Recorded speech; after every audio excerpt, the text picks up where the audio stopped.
आज का press briefing रखा गया है। आप लोग अवगत होंगे कि फुलवारी शरीफ में हमने पॉपुलर फ्रंट ऑफ इंडिया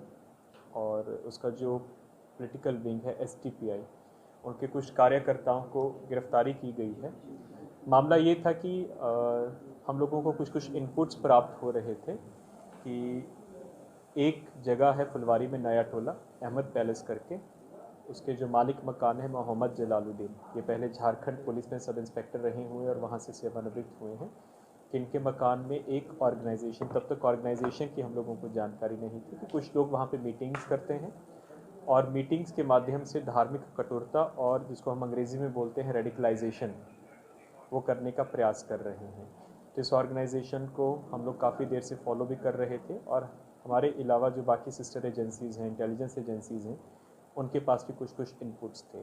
तो अभी जैसे माननीय प्रधानमंत्री का विज़िट हो रहा था, तो उससे पहले हम लोग अपना जो सोशल मीडिया के मॉनिटरिंग सेल होते हैं और जो इस तरह के इनपुट्स के ऊपर हम लोग और सघन रूप से जांच करते हैं, तो इसी क्रम में हम लोगों को पता चला कि 6 और 7 जुलाई के बीच में 10-12 लोग अन्य राज्यों से आकर, विशेषकर तमिलनाडु और केरल से आकर वहाँ पे मीटिंग लिए हैं और कुछ लोगों को शारीरिक प्रशिक्षण दिए हैं। बिल्कुल नॉर्मल फिजिकल, कोई आर्म्स का प्रशिक्षण नहीं बल्कि शारीरिक प्रशिक्षण दिए हैं। इसी इनपुट के बिना पर फिर उस जो ऑर्गेनाइजेशन है उसका ऑफिस लोकेट किया गया नया टोला में और छापामारी की गई। छापामारी के क्रम में हमको वहाँ से कुछ ऐसे डॉक्यूमेंट्स मिले जो कि जिसमें भारत को इस्लामिक राष्ट्र बनाने के लिए कुछ कार्य योजना थी और इस प्रकार की कुछ टिप्पणियाँ थी कि हम लोग किस तरह से जो एक पर्टिकुलर ऑर्गेनाइजेशन है इसका पॉलिटिकली हम कैसे एक्सपेंड करेंगे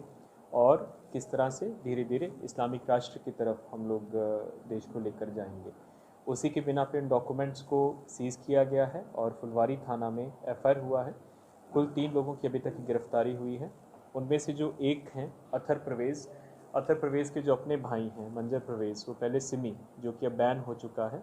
उसके एक्टिव कार्यकर्ता थे और उसमें वो सिमी के सदस्य होने के नाते जेल भी जा चुके हैं। और जो उनके भाई हैं अथर प्रवेश, वो खुद भी पहले सिमी के कार्यकर्ता रहे हुए हैं और सिमी के पूर्व के जो मेंबर्स थे उनके बेलर का काम करते थे। उसके अलावा जो मालिक मकान है जिनके साथ एग्रीमेंट हुआ था मोहम्मद जलालुद्दीन, उनकी गिरफ्तारी की गई है। और तीसरे हैं अरमान मलिक, जो कि इस ऑर्गेनाइजेशन के अब सक्रिय सदस्य हो गए थे और मीटिंग्स ऑर्गेनाइज करवा रहे थे।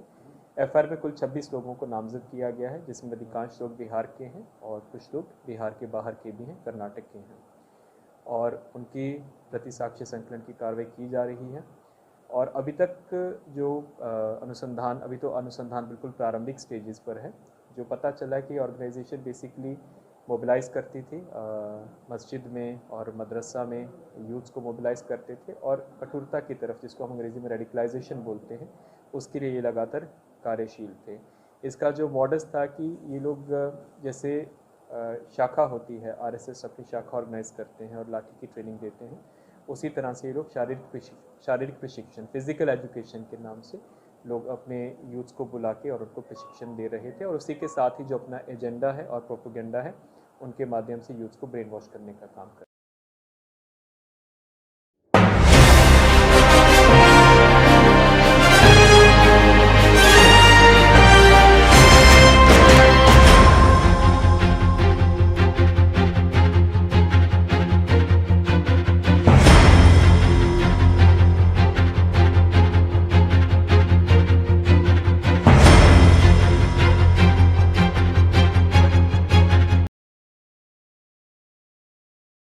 IAS और IPS ऑफिसर्स राजनीति से परे और किसी भी वैचारिक विचारधारा से के इन्फ्लुएंस से, प्रभाव से परे माने जाते हैं। यह दुर्भाग्यपूर्ण है कि पटना SSP ने PFI की तुलना RSS जैसे राष्ट्रवादी और सांस्कृतिक संगठन से की है। यह बहुत ही निंदनीय बयान है, शर्मनाक बयान है, जिसके लिए पटना SSP को माफी मांगनी चाहिए। अगर पटना SSP को राजनीति में बहुत ही ज्यादा दिलचस्पी है तो उन्हें अपना इस्तीफा देकर राजनीति ज्वाइन करना चाहिए। इस तरह के बयानों से समाज में भ्रम पैदा होता है और कोई राष्ट्रवादी संगठन जो 100 साल पूरा करने जा रहा है, कोई सांस्कृतिक संगठन जो सांस्कृतिक विरासत और परंपरा को संजोगने का काम कर रहा है, ऐसे ऐतिहासिक और सम्मानित संगठन की तुलना PFI जैसे आतंकवादी संगठन से करना बिल्कुल ही दुर्भाग्यपूर्ण और निंदनीय है।